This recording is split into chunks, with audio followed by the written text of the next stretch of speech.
میرے عزیزو، آج کے دن کے لیے خداوند یسوع مسیح کا آپ سے بابرکت وعدہ خداوند کے زندہ پاک کلام میں سے پڑھیں گے۔ استثنا 30 باب اور اس کی 3 آیت۔ کلام خدا میں یوں لکھا ہے، تو خداوند تیرا خدا تیری اسیری کو پلٹ کر تجھ پر رحم کرے گا، آمین۔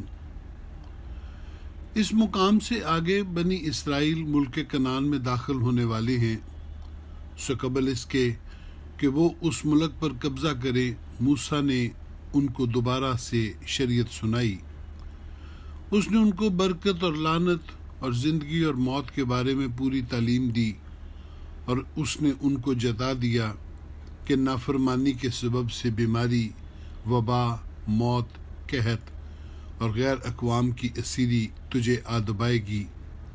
لیکن اگر اسیری کے دوران تم توبہ کرو، رجوع لاؤ اور تابع داری کرو، تو خداوند تمہاری اسیری کو آزادی سے پلٹ دے گا۔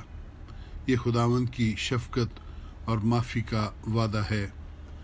میرے عزیزو، کلام ہمیں سکھاتا ہے کہ تابع داری میں ہی برکت ہے۔ خداوند یسوع نے کہا کہ جس کے پاس میرے حکم ہیں اور وہ ان پر عمل کرتا ہے، وہی مجھ سے محبت رکھتا ہے، اور جو مجھ سے محبت رکھتا ہے وہ میرے باپ کا پیارا ہوگا، اور میں اس سے محبت رکھوں گا اور اپنے آپ کو اس پر ظاہر کروں گا۔ دیکھیے کیسا بڑا وعدہ ہم سے کیا گیا ہے۔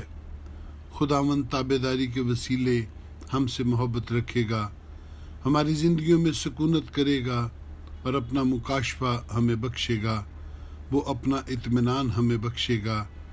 اور اگر ہم کسی اسیری میں ہیں، جیسے بے روزگاری، قرض، بیماری، روز کی روٹی میں کمی، تو وہ اس اسیری کو آزادی اور کشادگی میں بدل دے گا، اور ہم صحت مند اور خوشحال ہو جائیں گے۔